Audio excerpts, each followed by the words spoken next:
4. La gueule de loup, appelée aussi fleur du désir, porte le langage des fleurs du désir. Cette fleur pourrait bien être celle qui exprime le mieux la Corée du Sud d'aujourd'hui. Le désir nous a permis d'accomplir la démocratisation et l'industrialisation par le passé, brisant l'évaluation selon laquelle il faudrait un siècle pour que ce pays revive, pour finalement intégrer le top 10 mondial. Ce grand pays a établi des records inégalés en anthropologie. Mais le désir devenu avidité nous a aveuglés et rendus sourds. En écoutant, et en ne voyant que ce que nous voulions, le pays a commencé à s'effondrer petit à petit. En 2025, la Corée du Sud a perdu de son éclat d'antan, telle la fleur d'Aegi Jung-ho qui se flétrit. La Corée du Sud traverse la plus grande crise de son histoire depuis sa fondation. Actuellement, la Corée du Sud est aussi l'un des pays où les conflits sont les plus nombreux. Bien que les armes n'étaient pas pointées les unes contre les autres, le pays était presque scindé en deux. Dans de nombreux domaines, que ce soit la politique, le genre ou les générations, chacun critiquait les autres et s'insultait. En plus, à cause de l'affaire de la loi martiale de l'ancien président Yoon Seok-yeol survenue en 2024, les deux camps ont franchi un point de non-retour.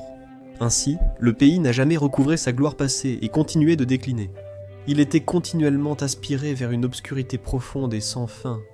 Bien sûr, certains ont bel et bien fait des efforts pour rendre ce pays à nouveau grand et puissant.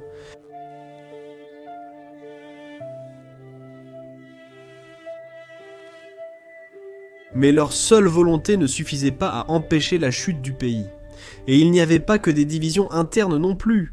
Les pressions externes étaient aussi fortes. Les chercheurs disent souvent cela. Selon eux, pour surmonter cette crise, la Corée du Sud doit s'éloigner d'une diplomatie centrée sur la péninsule coréenne. Depuis la libération, la diplomatie de la Corée du Sud s'est concentrée sur la péninsule coréenne, le Japon, les États-Unis, la Russie et la Chine. Notre capacité à projeter notre diplomatie a considérablement diminué, et même lorsque nous exprimions notre opinion, les autres pays avaient tendance à nous ignorer.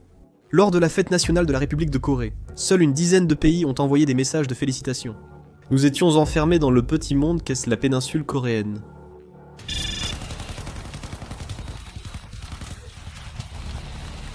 L'objectif, c'est le char ennemi devant nous. Après avoir détruit ce char, nous pénétrons dans le poste de commandement de la brigade ennemie. Je deviens fou-feu.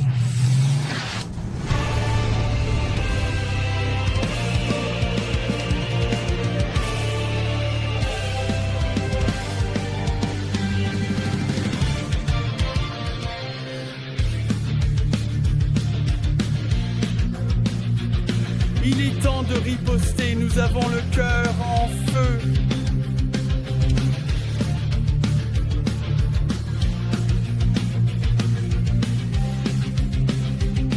Sous ces cieux,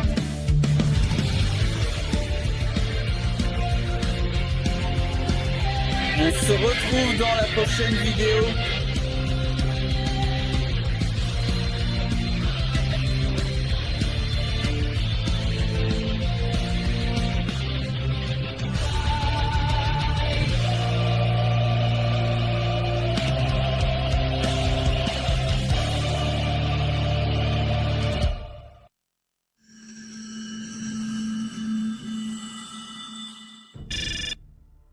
L'influence intérieure et extérieure de la Corée ne cessait de croître. En 2024, de manière inattendue, Donald Trump a été élu président des États-Unis. Le retour au pouvoir de Donald Trump, partisan de l'Amérique d'abord, a mis le monde en état de tension. La guerre en Ukraine est entrée dans une trêve, les États-Unis ayant soutenu l'envoi d'armes vers l'Ukraine, et joué un rôle de médiateur entre la Russie et l'Ukraine. La Russie a pu respirer un peu. Les États-Unis ont fait pression sur la plupart de leurs alliés pour augmenter les dépenses de défense. Lors de son premier mandat, le président américain Donald Trump avait déjà demandé à ses conseillers à la sécurité nationale et aux républicains d'expliquer la présence des forces américaines en Corée du Sud. D'après un ex-conseiller, c'était presque une routine hebdomadaire sous Trump. De nombreux experts prévoyaient que si Trump revenait au pouvoir, il menacerait de retirer les forces américaines pour faire pression sur la Corée du Sud. Cette prévision s'est avérée exacte. Durant son premier mandat, la plupart des républicains au Congrès se sont opposés au retrait des troupes américaines de Corée du Sud, et les conseillers à la sécurité nationale ont même dissimulé des documents pour l'empêcher. Cependant, la plupart ont publiquement rompu avec Trump ou ont démissionné juste après l'attaque du Capitole, les empêchant de retrouver leur poste dans sa deuxième administration. Actuellement, l'entourage du président Trump est composé uniquement de yes men, ce qui fait que ses demandes sont exécutées sans opposition. Il est venu avec cette logique. La Corée est riche. Pourquoi devrions-nous la protéger ? La Corée du Sud partage actuellement environ 1 346,3 milliards de wons des frais de défense des forces américaines stationnées sur son territoire. Cependant, le président Donald Trump a demandé de quintupler ce montant pour atteindre environ 6 940 milliards de wons. La Corée du Sud jugeait l'augmentation des frais de défense déraisonnable et a prolongé les négociations. En réponse, le président Donald Trump a retiré une partie des troupes américaines stationnées en Corée du Sud, sans tenir compte de la situation du pays. Une loi américaine exigeait le maintien de 28 500 soldats en Corée du Sud, mais le Congrès a modifié cette loi et approuvé la réduction des effectifs à 22 000 soldats. Cela montrait l'importance de l'influence du président américain Donald Trump. De plus, ils ont autorisé la rotation des troupes américaines en Corée du Sud, contournant ainsi la loi sur l'autorisation de la défense nationale. En conséquence, environ 15 000 soldats américains étaient stationnés en Corée du Sud, ce qui représentait une crise de sécurité majeure pour le pays. En Corée, l'opinion publique en faveur de l'armement nucléaire autonome montait. L'indice de désaffection envers les États-Unis ne cessait également d'augmenter. Cependant, négliger la Corée risquait de nuire à la confiance envers les États-Unis. En cas de guerre, ils ont cherché un moyen pour que la Corée puisse la mener seule, sans que les États-Unis subissent de pertes. Nous sommes au Pentagone, le département de la défense des États-Unis, pour la réunion consultative sur la sécurité entre la Corée et les États-Unis. Le sujet principal de cette réunion de sécurité Corée-États-Unis était la restitution du contrôle opérationnel en temps de guerre. Le retrait des forces américaines de Corée du Sud était une ruse de l'administration Trump pour faire pression sur la Corée.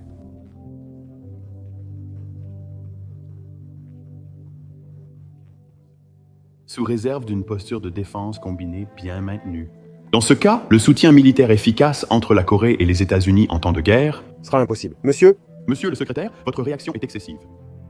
Le commandement des forces combinées République de Corée, États-Unis sera maintenu et nous avons toujours les divisions des forces combinées République de Corée, États-Unis. Dans ce cas, que diriez-vous de prolonger un peu la période ? En fin de compte, voulez-vous dire que l'armée sud-coréenne doit diriger les opérations conjointes ? L'armée de terre sud-coréenne s'est considérablement améliorée. Les Coréens sont qualifiés pour leur propre commandement. La question du transfert du contrôle opérationnel en temps de guerre entre la Corée du Sud et les États-Unis a toujours été évoquée. De cette discussion ont émergé le commandement des forces combinées Corée-États-Unis et la division combinée Corée-États-Unis. Toutefois, face au risque que la Corée du Sud opte pour l'armement nucléaire, les États-Unis ont cherché à la rassurer. La Corée du Sud et les États-Unis avaient convenu que, malgré le transfert du contrôle opérationnel en temps de guerre, les forces américaines resteraient en Corée, et un futur commandement combiné serait établi. Il a été décidé qu'un général sud-coréen commanderait le futur commandement combiné, avec un général américain comme adjoint. C'est cette décision qui sera appliquée.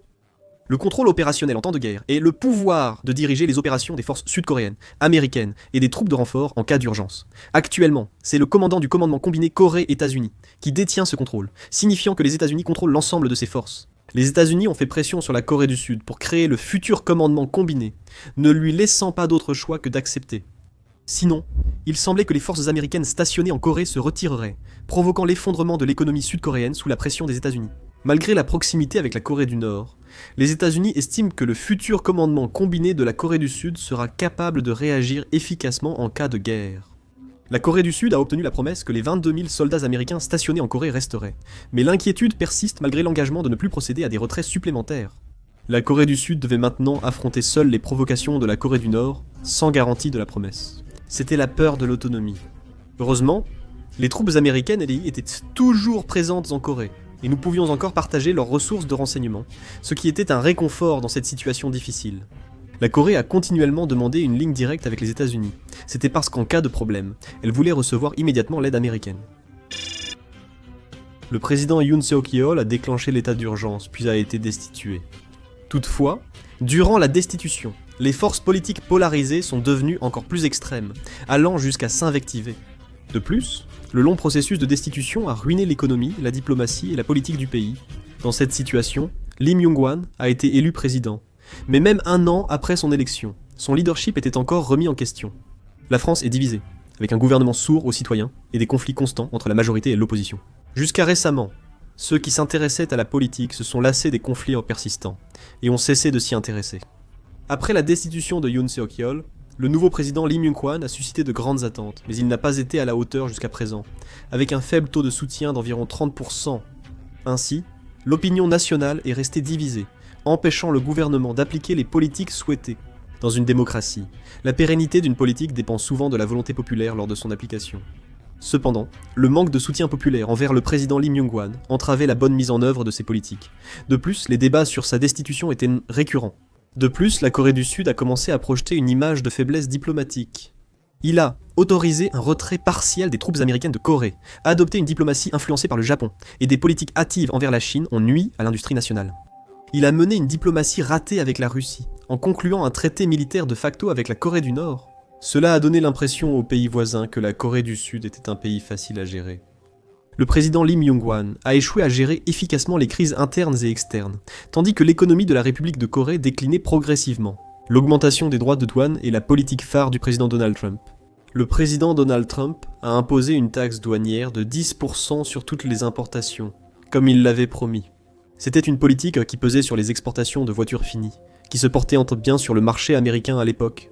General Motors Corée, qui exporte environ 90% de sa production vers les États-Unis, a été durement touché par les nouveaux droits de douane. Le protectionnisme accru a également affecté à court terme les entreprises coréennes de semi-conducteurs. Bien qu'en baisse, la part des exportations de cette industrie vers la Chine demeure la plus importante. Cependant, avec les États-Unis focalisés sur la compétition avec la Chine, l'industrie des semi-conducteurs en pâtit inévitablement. De plus, suite à l'incident de la loi martiale d'urgence, l'incertitude envers la Corée s'est accrue, et les investissements ont chuté, aggravant ainsi les pertes. Malgré l'injection de sommes importantes pour stabiliser l'économie coréenne lors de l'incident de la loi martiale d'urgence, les répercussions persistaient plus d'un an après. L'économie coréenne s'effondrait toujours. Monsieur le Président, le risque Trump semble s'amplifier davantage à l'avenir. On parle même de Trumpflation. C'est quoi la Trumpflation ? Je ne comprends pas ce que c'est. Le terme Trumpflation, combinant Trump et inflation, reflète les inquiétudes du secteur industriel concernant les risques commerciaux liés à la présidence de Donald Trump. Alors, selon vous, quelle solution pourrait être envisagée ? En ce moment, les secrétaires s'activent dans tous les sens et font de leur mieux, mais ce n'est pas si facile que ça. La situation n'était pas très bonne. Les taux de natalité, de croissance économique, la population et la capitalisation boursière étaient tous en baisse. Seul le prix de l'eau augmentait, rendant la vie de plus en plus difficile pour le citoyen lambda. C'est le commandement du renseignement militaire. Le commandement du renseignement militaire est l'agence de renseignement chargée des informations à l'étranger pour l'armée. C'est une unité spéciale, mais la capacité de renseignement de ce commandement du renseignement s'est complètement effondrée après 2024. En juin 2024, un employé civil de l'armée a divulgué de nombreux secrets militaires, notamment l'identité d'agents du renseignement menant des opérations d'espionnage contre la Corée du Nord et des informations sur des sociétés écrans utilisées pour l'espionnage. En conséquence, les réseaux d'espionnage de l'armée à l'étranger ont été anéantis. De nombreux agents espionnant la Corée du Nord ont perdu contact. Le Human Intelligence sud-coréen s'est complètement effondré. En Corée du Nord, de nombreuses personnes collaboraient avec la Corée du Sud, dont des officiers de haut rang, des cadres du Parti du Travail et des civils, tous impliqués dans des activités de renseignement humain, Human Intelligence. Mais tous ces gens ont été purgés et exécutés. Par exemple, les rapports qui nous informaient régulièrement sur la Corée du Nord ont cessé en juin 2024. Le réseau de renseignement humain de la République de Corée, bâti pendant des décennies dans plusieurs pays par les agents des opérations d'information, s'est totalement effondré suite à la trahison d'un seul individu. Lorsque le commandement du renseignement a été impliqué dans l'affaire de la loi martiale d'urgence, l'APEC a été réorganisé à partir de 2025 et s'est retrouvé isolé du reste du monde. Durant ce processus, les capacités de renseignement ont diminué, menant à une catastrophe majeure lorsque des agents clandestins ont été découverts. Le réseau de renseignement nord-coréen du Service national de renseignement a également été touché. Des agents humains, liés au commandement du renseignement et au Service national de renseignement, ont été capturés simultanément par la Corée du Nord. La Corée du Sud ne peut pas comprendre la situation actuelle en Corée du Nord. Un brouillard noir s'est abattu. Autrefois comme aujourd'hui, la diplomatie et la politique militaire sont impossibles sans information. Sans information, il était impossible de prendre un tel risque et d'élaborer une politique. Dans ces circonstances, il était impossible d'agir car le réseau de renseignement nord-coréen s'était effondré. Le commandement du renseignement militaire sud-coréen tentait de restructurer graduellement le réseau Human Intelligence pour améliorer la situation. Aucune nouvelle information n'est entrée. Nous avons reçu l'aide du service de reconnaissance mobile de l'armée de l'air. Heureusement, le renseignement humain de l'armée de l'air n'a pas encore été compromis. Nous devrions donc pouvoir obtenir des informations par leur biais. Oui, c'est déjà une chance. Ça fait 1 an, n'est-ce pas ? Oui, c'est exact. Ils ont dit qu'ils allaient bientôt faire un rapport. Ah, le voilà. Ce document concerne l'importation d'armes russes en Corée du Nord, et nous avons également établi un contact avec le parti libéral-démocrate de Corée du Nord et Sejoseon, non. Ils disent qu'ils veulent pouvoir utiliser Starlink. Même si vous ne le dites pas, j'ai déjà tout arrangé pour qu'ils puissent l'utiliser. Nous ne pouvons rien faire de plus pour les aider. Enfin, Des rumeurs suggèrent que des contacts russes enverraient encore des armes au Parti de la Liberté démocratique de Corée du Nord. Je vais approfondir le sujet. reconstruisons patiemment notre ouvrage. À cause d'un enfoiré, L'armée nord-coréenne se renforçait de plus en plus en recevant des armes russes. La guerre en Ukraine a été suspendue avec l'arrivée au pouvoir de Donald Trump, permettant un répit pour la Russie. La Corée du Nord et la Russie ont signé un traité en 2024, un traité militaire mondial, établissant un partenariat stratégique global. Si l'on regarde l'article 4 de ce traité, il stipule que si l'une des deux parties se retrouve en état de guerre à la suite d'une agression armée par un ou plusieurs pays, l'autre partie doit immédiatement fournir une assistance militaire et autres par tous les moyens à sa disposition, conformément à l'article 51 de la Charte des Nations Unies et aux lois de la République populaire démocratique de Corée et de la Fédération de Russie. Cette clause est presque identique à celle du traité d'amitié, de coopération et d'assistance mutuelle, conclu en 1961 entre la Corée du Nord et l'Union soviétique, qui comprenait une disposition d'intervention militaire automatique en cas d'urgence. Elle semble donc pouvoir être interprétée comme une clause d'intervention militaire automatique. Je ne peux pas affirmer de lien direct, mais beaucoup d'armes russes entraient en Corée du Nord. Pendant la guerre en Ukraine, la Corée du Nord a envoyé des unités de combat et fourni une grande quantité d'obus et de munitions nord-coréens à la Russie, contribuant ainsi significativement à son effort de guerre. La Russie était reconnaissante. Les craintes de la Corée du Sud se concrétisent actuellement. L'effondrement du réseau de renseignement sur la Corée du Nord a permis le renforcement progressif de l'armée nord-coréenne avec des fantassins, des armes, des véhicules blindés et des chars. Le lance-grenade anti-char 26, un missile anti-char portable à courte portée et à usage unique déployé dans l'armée soviétique depuis 1985 entrait également en Corée du Nord. Sa portée efficace est d'environ 250 mètres. De nombreuses Notomarazarmschemprusik de ce type étaient importées en Corée du Nord, posant un problème majeur pour l'armée sud-coréenne. Alors que les armes russes continuèrent d'affluer en Corée du Nord, le réseau de renseignement sud-coréen s'était effondré, ne permettant que des suppositions sur la situation. Nous n'avions pas de preuves claires. Heureusement, les agences de renseignement américaines ont coopéré avec nous, sinon, peut-être que seul le monde extérieur l'aurait su. Malgré l'affaiblissement de l'armée sud-coréenne, quelques soldats s'entraînaient avec ardeur dans cette situation. Hé, toi là-bas, dans la tranchée, utilise d'abord ton fusil avant d'entrer. Prépare-toi comme il faut, comme on te l'a appris.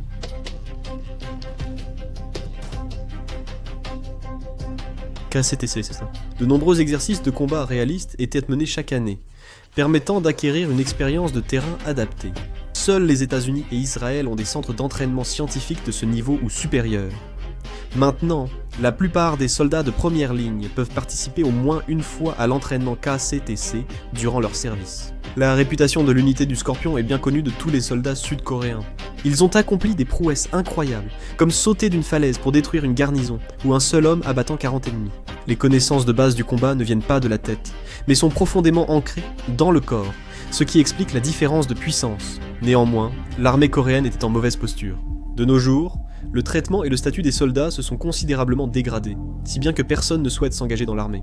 Le nombre d'officiers et de sous-officiers quittant l'armée augmentait de plusieurs dizaines de pourcents par rapport à l'année précédente. Les personnes dans la vingtaine et la trentaine, qui formaient l'épine dorsale des forces de combat de première ligne, quittèrent principalement l'armée. Plus que les armes de troisième génération, c'est la compétence des cadres qui les utilisent qui fait la puissance de combat. Cependant, l'exode massif des sous-officiers et des officiers subalternes, couplé à la baisse du recrutement des jeunes officiers, transforme profondément l'écosystème du personnel de commandement militaire. De plus, avec la baisse démographique, le nombre de soldats a aussi drastiquement diminué. La faible natalité empêche depuis longtemps d'atteindre l'objectif de 500 000 militaires en service actif. Les effectifs militaires ont diminué de 790 000 fin 2002 à moins de 700 000 fin 2018, puis sont passés sous les 500 000 en seulement 4 ans supplémentaires. Comme il y a des problèmes dans le recrutement des soldats, on estime aussi que la puissance de combat de l'armée a beaucoup diminué. Et comme on enrôle tous les hommes valides, tant qu'ils ont des bras et des jambes, il y a eu de nombreux problèmes dans la vie militaire.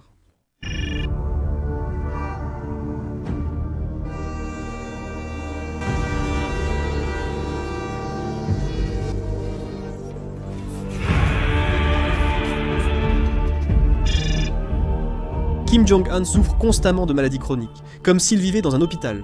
Pesant 140 kg, son corps pourrait céder à tout instant sans prévenir. Le problème est que Kim Jong-un n'a pas clairement désigné de successeur. Les personnes les plus susceptibles de lui succéder actuellement sont sa sœur Kim Yo-jong et sa fille Kim Ju-ae. Kim Ju-ae, née en 2013, n'aura que 13 ans en 2026. Kim Yo-jong est trop jeune pour devenir dirigeante. Il est trop optimiste de penser qu'elle pourrait transmettre ensuite le pouvoir à Kim Ju-ae. Ainsi, il a souvent été prédit qu'une grande lutte de pouvoir éclaterait en Corée du Nord si Kim Jong-un venait à mourir subitement. Un événement soudain pourrait bouleverser la situation dans la péninsule coréenne, selon une information de dernière minute. La télévision centrale nord-coréenne a annoncé officiellement le décès du président Kim Jong-un aujourd'hui à 18h41. Suite à l'annonce subite de la mort de Kim Jong-un, le gouvernement et l'armée sud-coréens sont en état d'alerte maximale. L'armée de l'air a déployé des avions pour se préparer à d'éventuelles provocations. La ligne de démarcation militaire est sous tension. Une visioconférence a été organisée avec les principaux commandants de l'armée pour se préparer aux événements futurs. Pour empêcher une provocation nord-coréenne imprudente due à une mauvaise évaluation. Renforcer la sécurité en s'appuyant sur l'alliance entre la Corée, les États-Unis et le Japon. Le décès inattendu de Kim Jong-un a semé le chaos dans toute l'Asie du Nord-Est. Les forces d'autodéfense japonaises et l'armée chinoise ont renforcé leur état d'alerte et accru l'utilisation de leurs principaux moyens de renseignement et de reconnaissance pour se préparer à toute éventualité. La Chine montrait des signes de mobilisation de ses troupes. La Corée du Nord est plongée dans le chaos après la mort soudaine de Kim Jong-un. Comme il est décédé soudainement sans avoir désigné de successeur, de vifs débats et des luttes politiques éclatent à Pyongyang pour savoir qui doit prendre le pouvoir. Le débat porte alors sur la question de savoir si ce sera Kim Ju-hye, la fille de Kim Jong-un, ou Kim Yo-jong, la sœur cadette de Kim Jong-un, qui prendra la relève. La Corée du Nord se retrouve soudainement scindée en deux factions ennemies. Le pays se divise entre le camp de Kim Ju-il, qui veut l'installer comme dirigeant suprême, et celui de Kim Yo-jong, qui souhaite qu'elle devienne la dirigeante suprême. Ils pensent qu'ils peuvent enfin accéder au pouvoir, et décident qu'ils doivent à tout prix installer la personne qu'ils servent au poste de dirigeant suprême. Ils ont continué à tenter de prendre le pouvoir en essayant de s'éliminer mutuellement, mettant leur plan à exécution. Même au sein de l'armée, les factions divisées s'opposèrent sur le choix du dirigeant suprême. En l'absence de successeur, les conflits politiques se sont intensifiés en Corée du Nord, une dynastie meurtrière. Suite au décès soudain de Kim Jong-un, le contrôle des armes nucléaires nord-coréennes a été transmis conformément à la procédure à 10 hauts dirigeants du pays.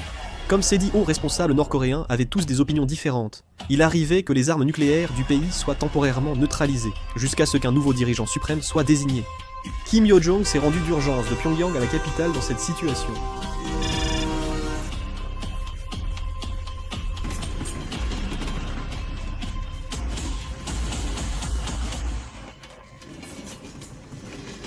Ce jour-là, le peuple coréen s'est souvenu.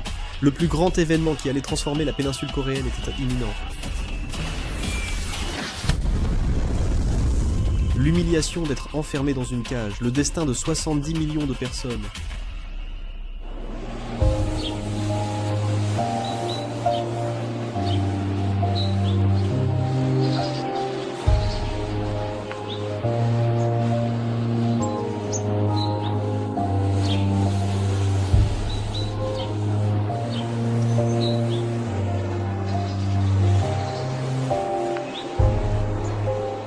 S'effondrer, mais toi...